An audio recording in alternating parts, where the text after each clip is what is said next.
Two fellows meet accidentally, like you and me. No connection between them at all. Never saw each other before. Each one has somebody that he'd like to get rid of. So, they swap murders. The conceit of Hitchcock's 1951 classic Strangers on a Train is that a chance encounter leads to a doomed plot involving the exchange of murders. It's one of those movies where the premise has so often been imitated that virtually everyone is familiar with the basic story, even if they haven't seen the film. Swap murders? Each fellow does the other fellow's murder. Then there's nothing to connect them. Each one has murdered a total stranger. Like, you do my murder, I do yours. The story concerns Guy Haines, an amateur tennis champion who is looking to start a career in politics.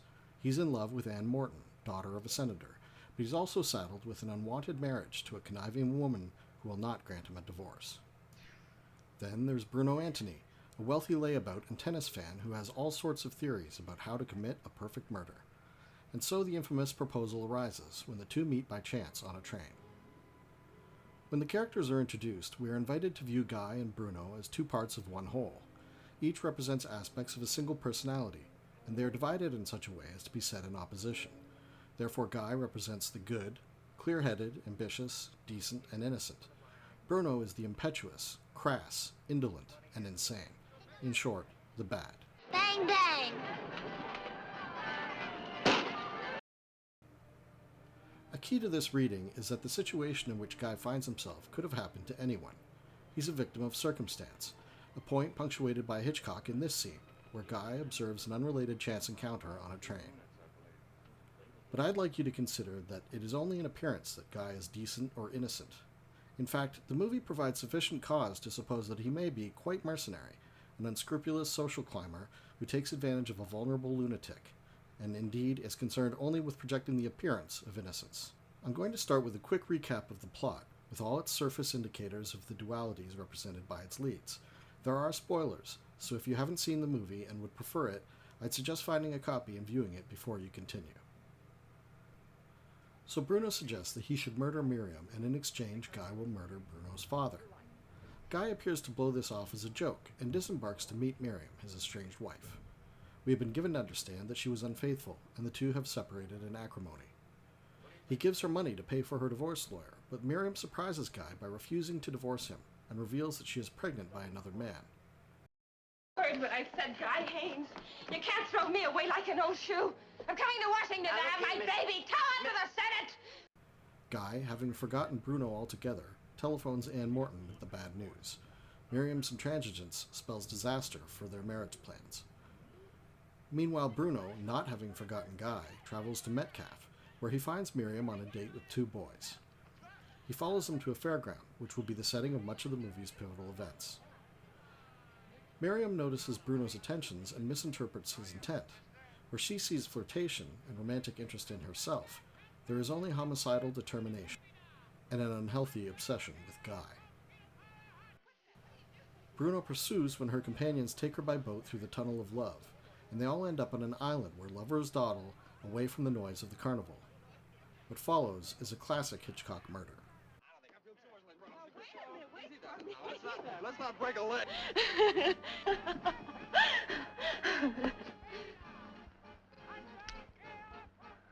Is your name Miriam?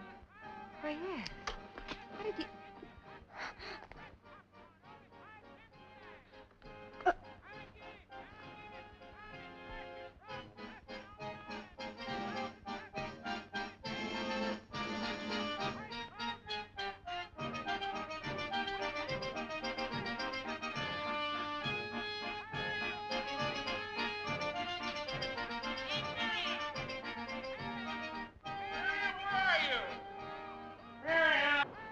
She's dead!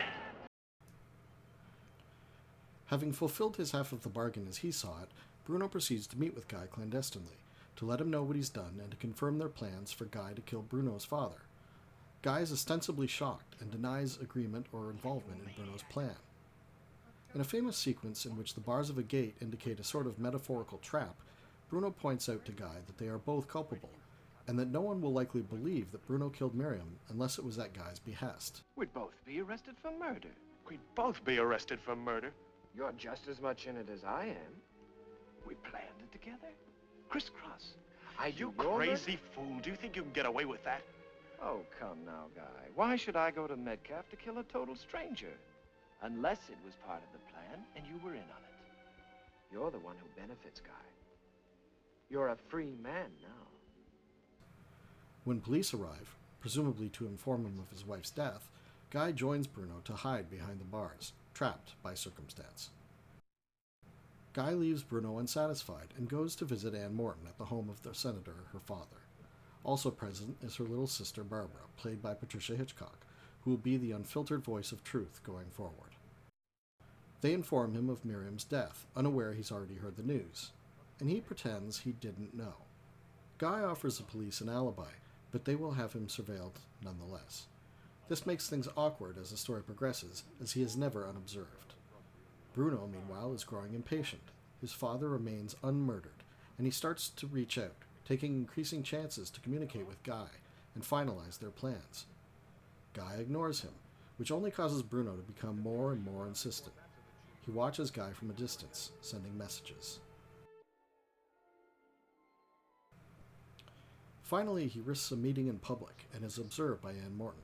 You're spoiling everything. You're making me come out into the open. Guy sends him away in no uncertain terms and once again considers the matter closed. Undeterred, Bruno sends him a floor plan and key, as though fully expecting Guy to follow through on the murder.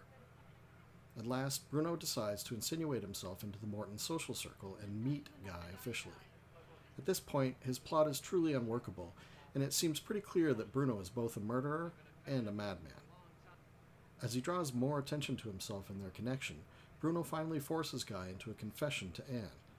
Guy decides to visit Bruno's father and expose the plan to him as well. But Bruno anticipates this and intercepts him. He lets Guy know that he will now direct his energies to making him pay for his betrayal. Don't worry. I'm not going to shoot you, Mr. Haines. It might disturb Mother. I'm a very clever fellow. I'll think of something better than that. Much better. So Anne decides to visit Bruno herself and to plead with him on Guy's behalf. He denies involvement, and it becomes clear that it's his intention to frame Guy for Miriam's murder. And this brings us into the final act, in which Hitchcock displays his famous mastery of suspense, as Bruno and Guy each overcome frustrating obstacles to see who can reach the murder scene first. Bruno to plant Guy's custom lighter, or Guy to stop him. Despite his best efforts, Guy is unable to lose the police, and they follow him to the fairground. There, Guy overtakes Bruno, and the two engage in fisticuffs on a carousel. Without giving too much away, things get out of hand, and the merry-go-round ends up rotating out of control. The climax of the film is reached when it is thrown from its grounding and crashes.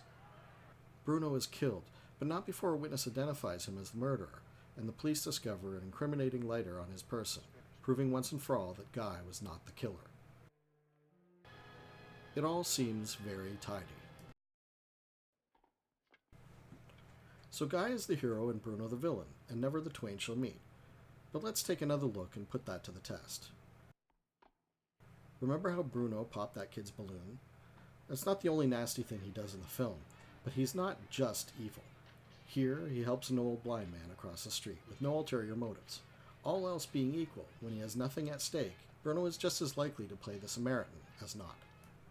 Guy and Bruno may indeed be understood to be like aspects of a unified whole, or mirror images. One good, one evil, one rational, the other quite clearly mad. I'd like to talk with you sometime, sir, and tell you about my idea for harnessing the life force. It'll make atomic power look like the horse and buggy. But given the presentation in Hitchcock's movie, a subtler and more consistent division exists, that of an impulsive man acting on his darkest desires, contrasted with a man whose reservations have more to do with fear of discovery than with moral scruples. Let's take a second look, beginning with Bruno's proposal on the train, and see how Guy reacts. Crisscross. What? Oh, we do talk the same language, don't we? Well, sure, Bruno. We talk the same language. Thanks for the lunch. Oh, I'm glad you enjoyed it. I thought the lamb chops were a little overdone myself. Nice meeting you. Now, you think my theory's okay, Guy? You like it? Sure, Bruno, sure. They're all okay. Notice that Guy does not agree to execute the plan, but he doesn't exactly shut it down either. At this point, we have no reason to think that Guy takes the proposal seriously, but he has done nothing to curtail it, and he does not let anyone know about the odd encounter with a potentially dangerous and obviously unbalanced man. Generally speaking, the movie spends a lot more time on Bruno's character than on Guy's. He's a bit of a cipher, functioning as a kind of stand-in for the audience. In no other movie does Hitchcock play so much with the notion of audience culpability. We all want somebody dead, he suggests, through Bruno. Well, Mr. Anthony, you seem very interested in the subject of murder. Well, no more than anyone else. No more than you, for instance. Me? Oh, I'm not interested in murder. Oh, come now. Everyone's interested in that. Everyone has somebody that they want to put out of the way. Oh, now, surely, madam, you're not going to tell me that there hasn't been a time that you didn't want to dispose of someone? We all think about murdering someone, and his evidence is that we collect to watch movies about murder like they were sporting events. We are like the morbid tourists on the island where Miriam died. The very villain of the piece points the finger at us, and indeed at Hitchcock. In this scene, Bruno waits for darkness to return to the scene of the murder, in order to plant evidence. People want to see the scene of the crime. Quiet, quiet, come on, come closer, here we are. I don't think that's a very nice way to make money. Well, heck, boatkeepers got to eat too, ain't they? Business fell off something terrible for a while. That smoochers wouldn't go near the place. I'm afraid I don't know what a smoocher is. Okay, so I ain't educated. The stranger represents Hitchcock. The villain accuses him, and by extension the audience, of not being very nice. But Guy, I like you. Does Guy seem very nice? Let's revisit some of the moments from the story, and this time I'll show you some of the things I omitted the first time. Here's Guy in the booth with Miriam when she denies him a divorce. It doesn't take long for things to get physical. We don't know a thing about their past relationship, except that she was unfaithful. But what about him? Was he abusive? And here he's talking about it to Anne by telephone. What's that? I said I could strangle her! Given Bruno's proposal that same day, he may be letting slip his desire to see that plan through. After killing Miriam, Bruno approaches Guy and mentions the outstanding matter of the murder of his father. But at this point, Guy has everything he wanted. Miriam is strangled, and he can honestly claim ignorance. Why should he exchange the favor? He could also now have turned Bruno in. Sure, there would have been questions, but he could do it. He doesn't. Instead, he accepts the benefits of Bruno's crime while disclaiming all connection to Bruno himself. Here's Bruno telling Guy about Miriam's death. Does Guy appear broken up about it? Are you trying to tell me? Why, you maniac! When he denies his own culpability, do you believe him? You're the one who benefits, Guy. You're a free man now. I didn't even know the girl. I had nothing to do with this. The police will believe me. Guy is very concerned with appearances, naturally so given his interest in politics. Notice the touch of having him wipe Anne's lipstick from his face when he's about to speak to her father, emphasizing social propriety at a moment where his concerns should be for Miriam's murder. Speaking of the senator, he in turn can be seen as a manifestation of Guy's ambitions. He's the man Guy hopes to become. Notice his petty concern with status and reputation. Is he likely to picket my office? Very likely. I would suggest, Guy, for your own peace of mind, of course, that you work here at the house for a few days. It would be less embarrassing for you. I thought he was a bit weird when he arrived. Who is he? I hardly know him, sir. Well, get him out of here as soon as you decently can, will you? This is a nice item for the gossips. First thing you know, they'll be talking about orgies. He is hilariously deflated when he hears that Guy's alibi was merely a Delaware Tech professor. His name was Collins. He's a professor. Harvard? Delaware Tech. And Anne, the woman Guy supposedly loves. She's the senator's daughter, and as such represents a ladder rung in his political ascent. Even so, she probably knows Guy better than any of the other depicted characters. What does she think of Guy? Let's look at her reactions when Guy hears about Miriam's killing. Miriam murdered. She was strangled.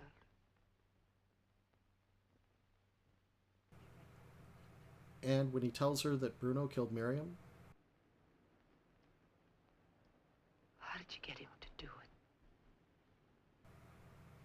what does she know about Guy that makes her so ready to believe in his guilt?